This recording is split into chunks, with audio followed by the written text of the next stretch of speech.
Now, tonight we are going to be talking about our age. So we've come forward to what do they call it? I mean, we started off in the 60s, but we are in our 60s and rising. So we're going to talk about that.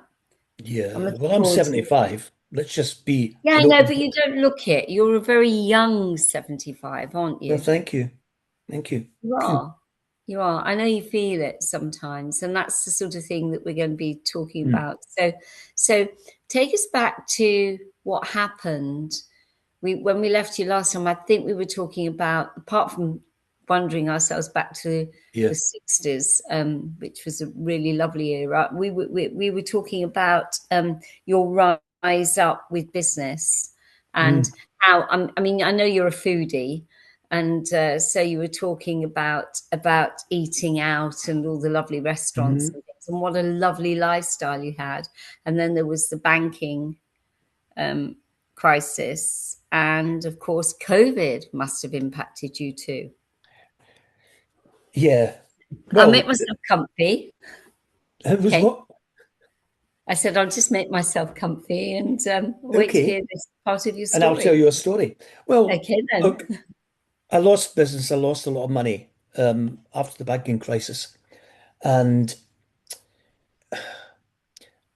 I kept it going for 2 years, but it was doomed to failure. I put money into it and it didn't work. So I ended up owing a lot of money. So I lost the business. And then I went into speaking full time. And Can I I was doing just pretty ask you well. about that? When Hmm? you, yeah, I don't want you to skate. I wanted to kind of find out what, because that's quite a jump, isn't it? You've lost a Hmm. business, but instead of descending, was that because you made a conscious decision to go and talk about it? No, not.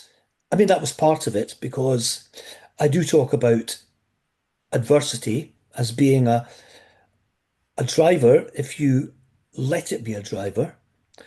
So there was a part of that. But no, my mission is to give people a sense of their strengths and their power. And in work and out of work, but it's usually workplaces that invite me in, and I speak at conferences and events. So it was a conscious decision because I'd been practicing speaking quite a lot over the years, Mm. and I thought I can do this, and started out really quite well. And before COVID, I was really busy. And I remember, in fact, the week directly before COVID, I'd been filming for AXA Insurance down in London. They wanted me to do a second advert for them as Mike Stevenson's speaker, and I completed the film, and it was Mm. great. And then COVID came along, and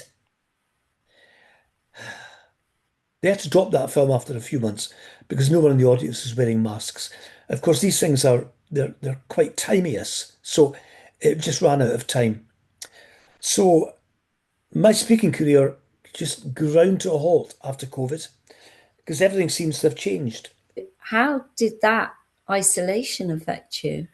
Um, I I didn't find the isolation at that time too bad because I was playing my guitar, I was keeping fit, and it was after COVID that I became more isolated actually, because your connections just fall off when you're out Yeah. of business. And I used to be the very center of things, not from an ego point of view, just because I was. And then suddenly everyone's retired, they've disappeared off the hill. And that's when I felt the social isolation. And Mm. you almost have to retrain yourself, which is an awful thing to say because relationships become less spontaneous and more Yeah. engineered. You go to network events and things, which is fine. But no, it's like starting again. And it was the same for the speaking. So I've never really geared up to where I was before COVID. And we're now 6 years on, which is quite sad. Um, I found it very tricky. But Because it during isn't COVID, it was only okay. But it isn't only you that's changed, is it? What Hmm? happened was all of those people, that network of people that were there before COVID, it had such an impact on Yeah, people that it changed the dynamics of lots of yeah, things, I think. Um, yeah, I mean, I certainly noticed that too. Although I found more work during COVID because of the nature of what I do in my other yeah, worlds. yeah, That yeah, I was able to do quite a lot with the NHS and things. yeah, But yeah, it was still, I didn't like that restriction. But yeah, I yeah, mean, for you, I can see how that would have had more of an impact afterwards because of the way that a lot of people, I guess a lot of men, probably after COVID, thought, why am I bothering to go back into work? yeah. And people also, more people stayed at home to work, Mm, which meant that a lot of the places where you met people in business, they were pretty empty. Um, and a lot changed. It was very bad for us. It was bad for us. Um, mm, and, you think particularly young people, imagine being, I mean, imagine if you're 10, that's a fifth of your life spent indoors, mm. unable to move about freely. So that must have been terrible. Students staying in their residences, unable to go out, a restricted movement, doing everything online. It was a horrible period. And those little interactions that you have with people disappeared because we were stuck. And if we went out, you had to keep a distance from people as well and wear a mask. I mean, I noticed people's eyes more than I did before, which is the only positive that came out of it. And I don't think we've fully recovered. In this country, we've had the banking crisis, had a huge impact. Mm. Then we had COVID, we've had Brexit, and now we've got this war and the cost of living crisis. I mean, it's no wonder. It's been a terrible time, and there's so much repair needing to be done, and it's reducing social isolation now. Other countries have taken some quite imaginative steps to do that. There's supermarkets in Holland where you get a green basket and a blue basket. You get a choice between the two. If you've got a green basket, it's saying, I want to talk to people, I want to make friends. If you've got a blue basket, it's saying, Wow. sorry, I've got to rush around the shops, I don't have time to talk. And it's bringing people together. Another supermarket, also in Holland, they added something like 200 different touch points so that people could pay at any of them. But they were saying, don't worry, let's have a chat. So they made time for the staff to chat to the people. The staff were given good training on that. And also they were tasked to try and identify people that were very socially isolated and lonely so that the supermarket Wow. could do something about it. In China, they have a shopping center where older people can take their loyalty card and all they have to do is go through the doors of the shopping center to show their loyalty card and they get points. And they've got places where they can sit and have coffee and talk to each other. So we I'm writing a post for tomorrow, and it's about imagination drives economic growth. Economics does not drive imagination. And the biggest loss we have now is a loss of imagination. You know, there are so many things we could do Mm. practically that don't involve big investment to reduce that social isolation. And it's interesting, I was speaking in a primary school and I said, so what kind of things would you like to do? And they said, we want to help older people feel less lonely, but we're Oh, not allowed to go to the houses. And you think, oh, there's got to be a way we can do something about that. There's a care home in Holland where they had spare rooms. Well, they all had their own rooms, okay? The yeah. elderly people. And they advertised and they said, students, we'll give you free accommodation in this building. You've got all the facilities. Only What we ask is to spend 20% of your week in the company of the older people, the building, right? So it was a huge success. They were learning from each other. Younger people were showing them how to use computers. They were ordering online for them, showing them how to cut money down. And one older man, he went back to watch Ajax Amsterdam with this young guy who lived in the home with them, a young guy. So it had a huge impact. And we just don't think like that in this country. We are so tramlined that we can't make those little crosses over. So I'm in a big campaign. We need imagination. And I think the other thing we need is older people to be part of the economy again because they Mm. say that economic growth will not happen without older people being part of it. So, I mean, that's where we're at. And I so think what's really take sad, sorry. Mike, is that, like we've said this before, you and I, we're elders and we have a wealth of life experience. And that life experience is kind of being lost, don't you think? Because we don't fit well, I certainly don't think I do, and I don't think you Mm. do either. We don't fit the role of being really old people. I mean, Mm. I can't relate to it. I don't maybe that's common with all old people, but Yeah, I well, cannot relate to being an older person. I've got all this knowledge and I don't want to. I certainly wouldn't be ready to go into any kind of home in the foreseeable future or anything oh Lord like help that. me. No, And I don't think you would either. So isn't it a no. shame? There must be lots of people out there who have so much left to say and to do, but it's not going to come out because they've lost the will to, or they feel it's not Yes. welcome, or there isn't the place to do this.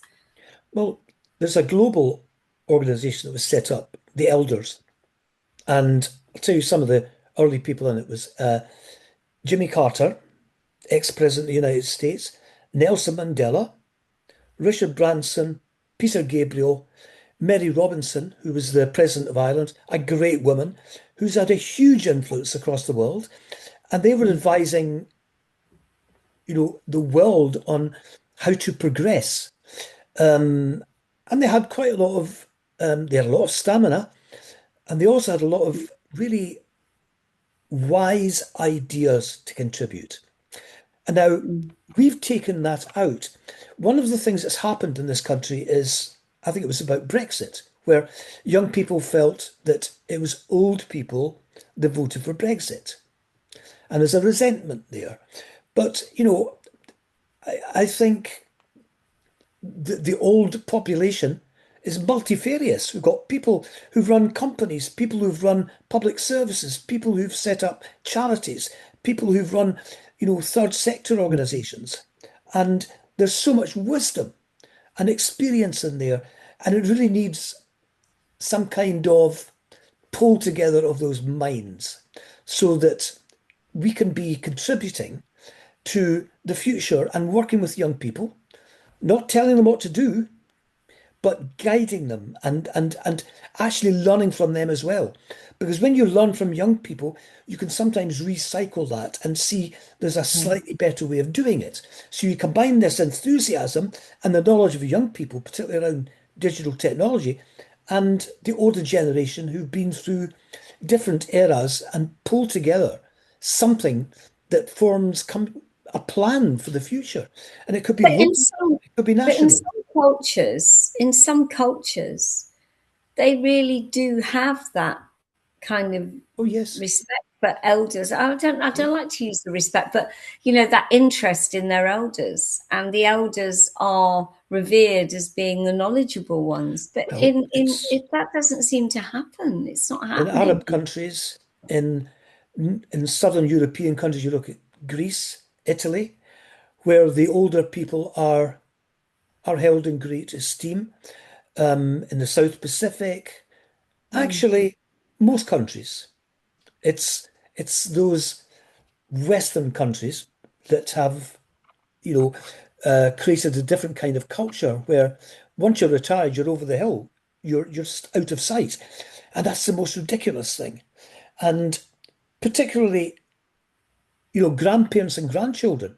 That's a great relationship, by the way. Yeah. It's got none of the tension of mother and father and child. And in Singapore, they, if you get married and you have a child and you live within I can't, it's a 3 mile radius of your grandparents or the child's grandparents, they give you a tax deduction. So Yeah. people stay within distance Within their that makes it families. accessible for the grandparents to be grandparents and come in and do childcare. So it cuts down costs, you get a tax deduction, and the children get their grandparents. Now, I'm of the generation where I didn't know any grandparents. I met three of them very, very briefly, and that was it.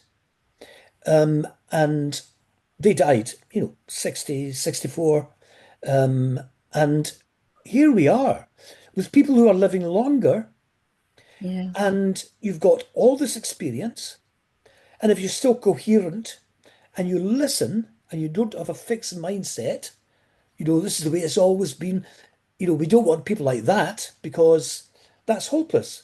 Just And trying you're to, also more patient, don't you think? Because I yes. was with my granddaughter yesterday, and she had these felt pens, and Mhm. she's got one of these little cars that you can pedal about. It's not pedals, you do it with your feet, kind of a plastic car, and it was in the house, and she decided to stick stickers on the car, and she was writing on the car.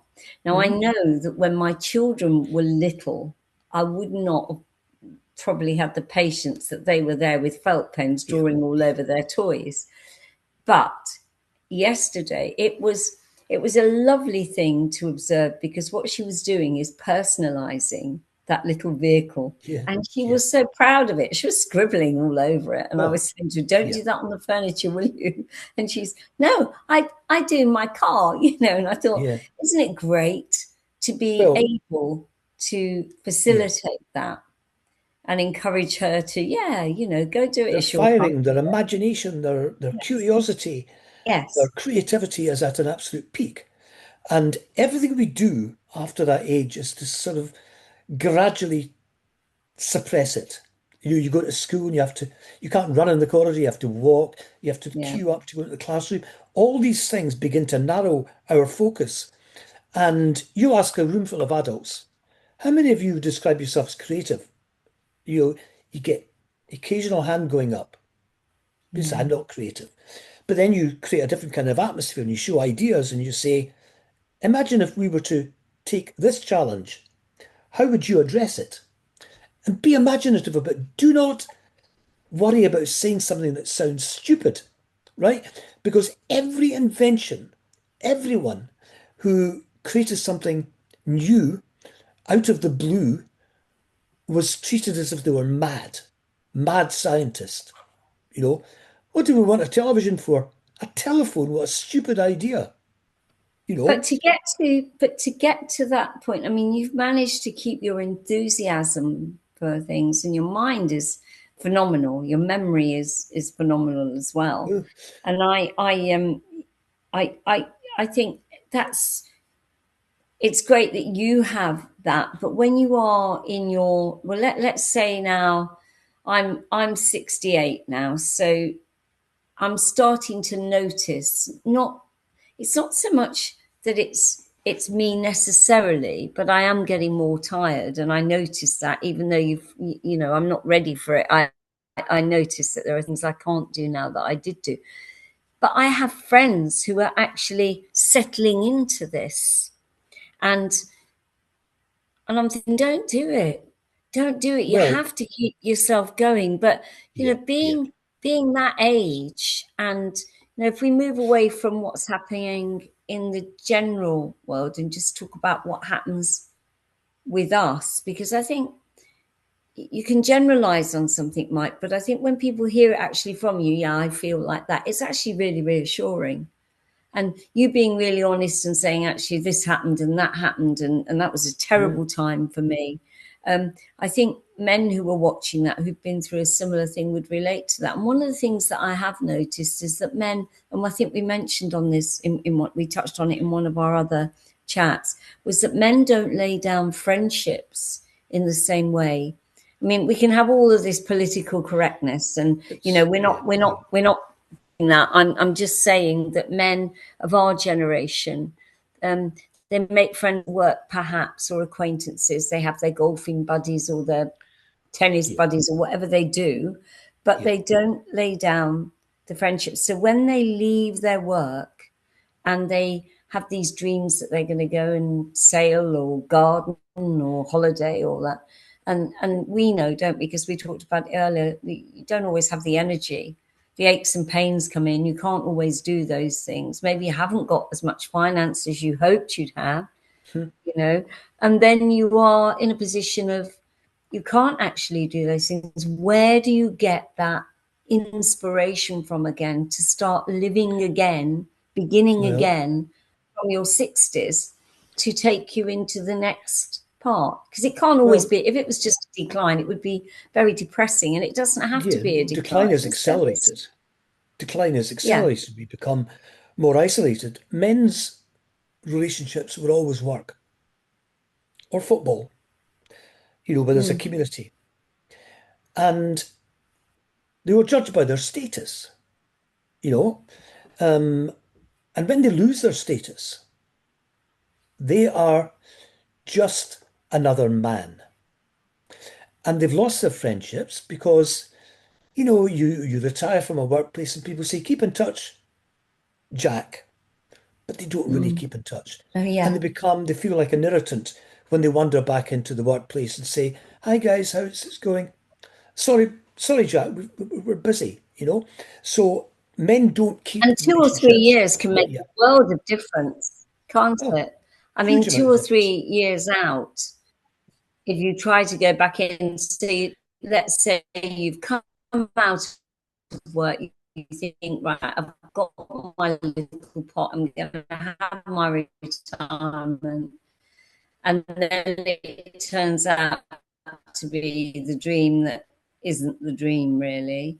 And you want to go ask today, you've lost ground and support, and you've lost a bit of yourself in that as well. How do you motivate to how do you begin to know and what I'm going to is is where I know that you're at and what you're planning to do, so I'm kind of steering myself towards that. But how Yeah. do people start to get into a place where they want to share what they've got and they want to be motivated again? How do they do that? Well, the first thing, um, I always say that the three foundations are to feel valued, to feel significant, and to be noticed. Um, and when you fall out of that, it's very easy just to sink. And most working class guys, die within 18 months of retirement. I mean, they don't have this long-awaited retirement. They find that they're getting under their wife's feet. I know it's a bit of a cliche, but it's true. I can't stand him having him in the house all the time because he's always been out at work and suddenly he's there all the time. He's got nowhere to go. So I want to reverse that by saying to older men, not only do you have a place to go, but you've got a real purpose and a value in helping to steer our society forward.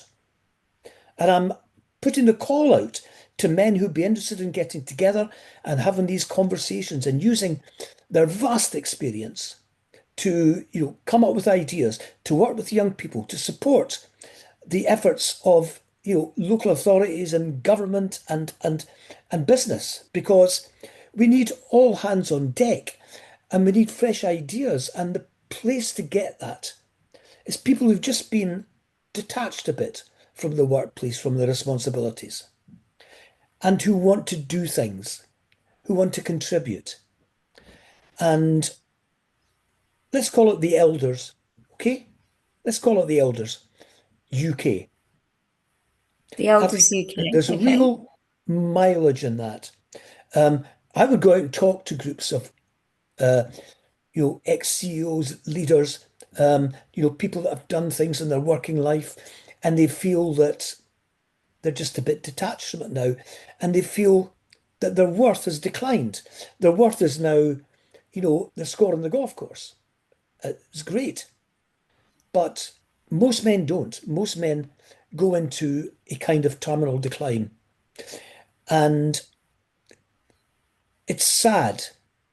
And I see people I know in the area in which I live, and I've seen so much decline in the last few years since COVID. Their body shape changes, their steps have slowed, their walking's become ill at ease. They they look sideways with a kind of shifty look because you don't want to be seen to be staring at anyone or looking at anyone full face. It's a terrible place just now, and I'd like to bring them together as the elders that can form, ideas, relationships with local chambers of commerce, with local authorities, with national government, because, and by the way, the House of Lords does not represent the spectrum of British society. So I'm ruling that out as the sort of fulcrum of all British ideas and experience and education. It's not. But it's a good balance to the House of Commons. I'm talking about moving outside that and having ideas, I think that will contributing new happen for you ideas. because you are an ideas person. And I think what Yes. will happen is a few of these guys will start to contact you. I mean, I know you're going to talk some more about that in a bit as well. But, if Yeah. they start to contact you and you start to have these elders UK meetings, people Yeah. are going to be meeting with people that perhaps they haven't seen for a while, and then there'll be that lovely camaraderie of, oh, what did you Yeah. do and where have you been, and it won't be about, oh well, I went to so and so with the wife and we've been to there and we've done this, or I've got this car now, or I've Yeah. decided Yeah. to take up whatever hobby. This will be about, I left business at this point, and actually, yes, I am really concerned about what, and it brings them back Yes. into that, Yes. other than Absolutely. who I am, where I live, and what I've got now in the bank. Well, I've got I my tell you, I pot. That's irrelevant. It's relevant. I'm going to die and be giving yeah. it to somebody. So I've got what you're. I'm quite excited about Mm. this project that your new Well, venture that you're talking about. it's exciting because it is a segment of society that has been too long ignored and has felt too long impotent. And I mean, in the societal sense, they don't feel they've got a voice, they've got no right to contribute now that they've made mistakes in the past. We want to learn about those mistakes. We want to know what those mistakes are Is or this just were men so we that don't you're repeat talking them. about, Mike? Hmm?